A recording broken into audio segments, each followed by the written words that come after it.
No good deed goes unpunished. That's the phrase that keeps running through my head as I'm watching Hims and Hers get absolutely demolished. Down 29% in a single session. 29%. That's not a correction. That's a bloodbath. And the reason? Novo Nordisk just torched their partnership and basically accused them of selling knockoff Wegovy. This is pharmaceutical drama at its finest. And honestly, I'm still trying to wrap my head around how we got here. We just heard about this bombshell announcement where Novo Nordisk basically said, "We're done," and dropped some pretty serious allegations against Hims and Hers. They're claiming the telehealth company has been violating laws that prohibit mass sales of compounded medications. But here's the kicker. They're not just talking about technical violations.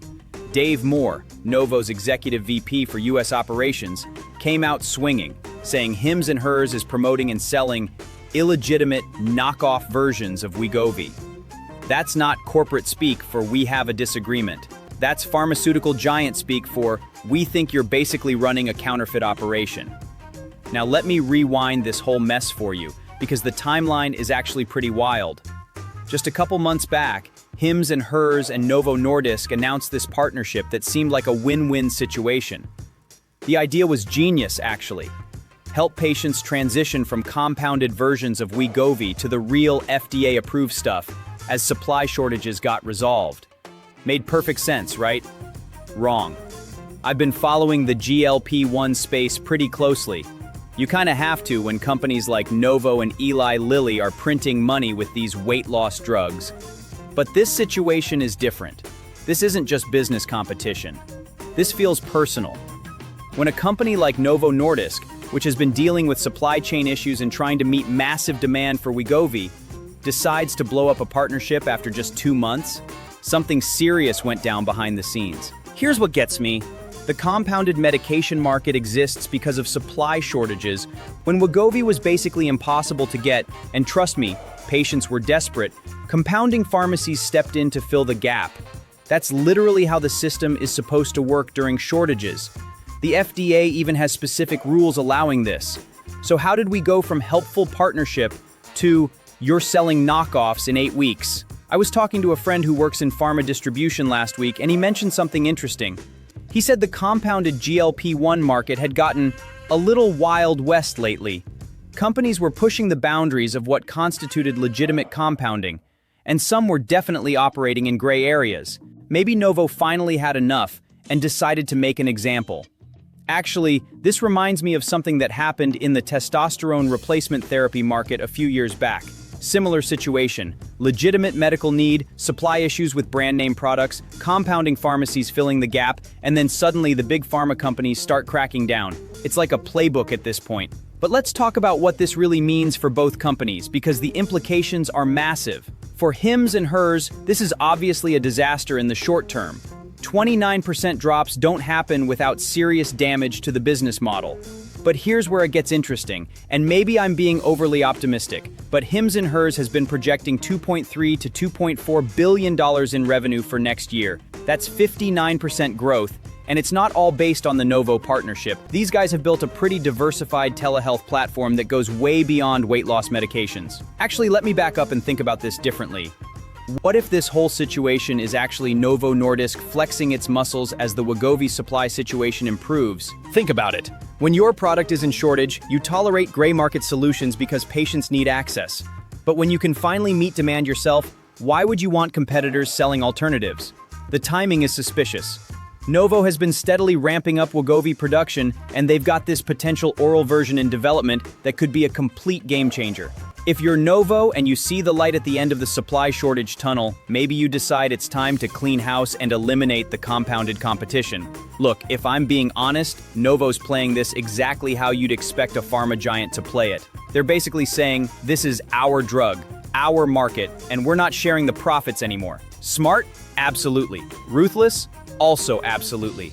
Dave Moore's statement about ensuring patients get FDA-approved Wegovy sounds noble, but it's also about market control. What's really fascinating is how this plays into the broader GLP-1 wars. We're talking about a market that's projected to hit massive numbers. Some analysts are saying $100+ billion by 2030.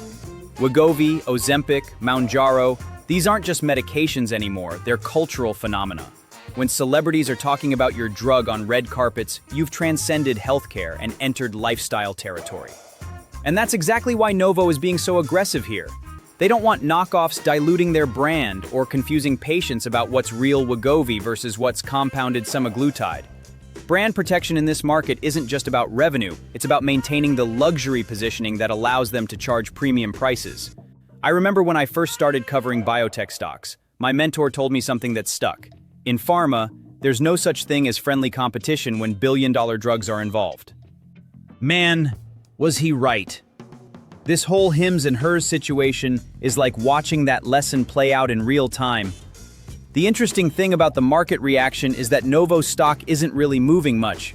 Investors seem to view this as Novo protecting its turf rather than losing a valuable partner. Meanwhile, hims and hers is getting crushed because investors are suddenly questioning how much of their growth was dependent on riding Novo's coattails. But here's something that's bugging me. If hims and hers was really violating laws and selling illegitimate products, why did it take Novo 2 months to figure this out? These companies have entire legal teams doing due diligence before partnerships. Either Novo's compliance team missed something major, or the situation evolved after the partnership started. Neither scenario looks great. I keep coming back to this question. What changed between the partnership announcement and now? Was hims and hers pushing boundaries that weren't there initially? Did Novo get pressure from regulatory agencies? Did they suddenly realize they didn't need partners anymore as their supply chain improved? Here's another angle that's been bugging me, the patient experience in all this. Let's say you've been using compounded semaglutide for months, and as soon as you're finally seeing results, this happens. Someone tells you it's fake or illegal or whatever. I mean, what are you supposed to do with that kind of information? The stuff was working. Are these patients supposed to just stop their treatment? Switch to something else? Wait for real Wegovy to become available? The bigger picture here is pretty scary for telehealth companies. Hims and hers and similar players have basically made their living by finding ways around expensive or hard-to-access medications. But if pharma giants start throwing their weight around like this, man, that whole playbook might be toast. I've been thinking about this from a regulatory perspective too. The FDA has been pretty clear about when compounding is allowed and when it isn't. Generally, you can compound when there's a shortage, when a patient has specific medical needs that can't be met by commercially available products, or when there are legitimate customization requirements. But mass production of compounded versions of available drugs, that's where things get murky. Hims and hers earnings coming up in early August, and that's going to be really important. They need to show that their business doesn't fall apart without the Novo partnership. Their guidance for getting to $6.5 billion in revenue by 2030 suddenly looks a lot more challenging, but not impossible. What's interesting is that some retail traders are still showing bullish sentiment, even after this massacre. That could be naive optimism, or it could be people betting that this is an overreaction and hims and hers will find alternative ways to participate in the GLP-1 boom. For Novo, this whole situation probably strengthens their position long-term. They're making it clear that they control the Wegovy ecosystem, and they're not going to tolerate what they see as free riders. If they can actually deliver on oral Wegovy, which would be absolutely massive, they'll have even more leverage to control distribution and pricing. You know what's crazy? I was looking at some of the numbers around GLP-1 demand, and it's just insane. Some estimates suggest that 15 to 20% of the US adult population could be candidates for these medications. That's like 40 to 50 million people. Even if Novo can ramp up production significantly, can they really meet that kind of demand anytime soon? Maybe the compounding market isn't going away as easily as they think. This whole situation reminds me why I both love and hate following pharmaceutical stocks. When these companies fight, the gloves come off completely. There's too much money at stake for polite disagreements. Novo Nordisk just demonstrated that when you're sitting on a $400+ billion market cap and control one of the hottest drugs in the world, you can afford to play hardball. I'm curious to see how this plays out legally. If Novo's allegations have merit, we could see regulatory action against hims and hers. But if this is just competitive posturing, hims and hers might have grounds to push back. Either way, the lawyers are going to make a fortune. The cynical part of me wonders if this was inevitable. The weight loss drug market is just too lucrative for Big Pharma to share willingly. As soon as Novo could meet demand independently, partnerships with telehealth companies probably started looking less like necessities and more like unnecessary revenue sharing. There's also this fascinating dynamic where Novo is essentially saying, we know what's best for patients, while Hims & Hers has been saying, we're making treatment more accessible. Both positions have merit, but they're fundamentally incompatible when there's this much money involved. Actually, let me share something that really bothers me about this whole mess. The underlying issue, obesity, affects millions of Americans, and effective treatments have been frustratingly limited for decades. When something like Wegovy finally comes along and actually works, but it's expensive and hard to access, compounding pharmacies fill a real gap. Now we're potentially reducing access again because of corporate disputes.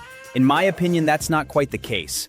But honestly, despite this carnage, I'm not ready to completely write off Hims & Hers. Yes, they took a massive hit, and yes, losing access to Wegovy is huge, but they've built a pretty impressive telehealth platform that goes beyond just GLP-1 medications. If they can navigate this crisis and prove their business model works without piggybacking on Novo's blockbuster drugs, they might actually come out stronger. The real test is going to be whether they can maintain that aggressive growth trajectory without the Novo partnership. $2.4 billion in revenue suddenly looks a lot more challenging, but not impossible. Sometimes getting forced out of your comfort zone makes companies more innovative, not less.